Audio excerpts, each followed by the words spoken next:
ગાંધીનગર ખાતે કેન્દ્રીય ગૃહમંત્રી અમિત શાહના હસ્તે લોકાર્પણ કરી ગુજરાત સરકાર દ્વારા ગુજરાત પોલીસને 1034 જનરક્ષક વાહનની ફાળવણી કરવામાં આવી હતી। ત્યારે મોરબી જિલ્લા પોલીસને પણ 10 જેટલા જનરક્ષક વાહનો ફાળવવામાં આવ્યા છે। આજે મોરબી જિલ્લા પોલીસ વડા મુકેશ કુમાર પટેલ દ્વારા પત્રકાર પરિષદ યોજી પ્રજાજનોને ઇમરજન્સી સેવા માટે 112 હેલ્પલાઇન નંબર પર ઇમરજન્સી સેવા મેળવવા અપીલ કરાઈ હતી। તેમજ મોરબી જિલ્લા પોલીસ અધિક્ષક મુકેશ કુમાર પટેલ, ડીવાયએસપી દલવાડી ગ્રામ્ય, ડીવાયએસપી સમીર સારડા સહિતના પોલીસ અધિકારી દ્વારા 10 જેટલા 112 જનરક્ષક વાહનોને લીલી ઝંડી આપી પ્રસ્થાન કરાવ્યું હતું।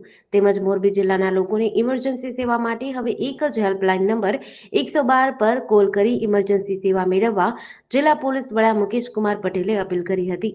ગુજરાત સરકાર શ્રી દ્વારા સમગ્ર ગુજરાતમાં 112 મુજબનો નવો એક કાર્યક્રમ સરકાર દ્વારા મૂકવામાં આવ્યો છે। તમામ જે 100 નંબર છે, 108 નંબર છે, ફાયર છે, 181 નંબર છે, જેટલી પણ જે ઓનલાઈન અને ફોન દ્વારા સેવા મેળવવામાં આવતી હતી તે તમામને એક છત્ર નીચે લાવી અને 112નું જનસંપર્ક કાર્યક્રમ નામ આપવામાં આવ્યું છે। મોરબી જિલ્લાને નવી 10 જનસંપર્ક વાહન ફાળવવામાં આવ્યા છે। આ જે વાહનો જે છે એ વાહનો દરેક પોલીસ સ્ટેશનમાં એક એમના અગાઉથી નિર્ધારિત કરેલી જગ્યા ઉપર એ સ્ટેન્ડ ટુ રહેશે।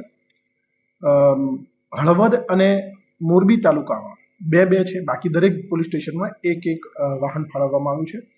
આ વાહન જે છે એમાં એક ડ્રાઈવર, એક પોલીસ કર્મચારી અને અન્ય બીજા એક પોલીસ કર્મચારીની હાજરી રહેશે।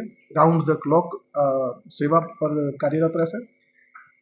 જીઓ ફેન્સિંગ અને જીઓ લોકેશનના આધારે આ જે સેવા છે એ પૂરી પાડવામાં આવશે। તમે ક્યારથી પણ ફોન કરશો તો એ તમારી જેવી જરૂરિયાત હશે, પોલીસની જરૂરિયાત હશે, તો એ નજીકની નજીક જે વેન હશે કે પીસીઆર હશે તો એને કોલ આપશે અને એ ઓછામાં ઓછા સમયમાં ત્યાં પહોંચી અને ગુજરાતના અને મોરબીના પ્રજાને ખૂબ સારી એવી અને જલ્દી સેવા મળી રહે એ બાબતનો આ સરકારશ્રીનો પ્રયાસ છે।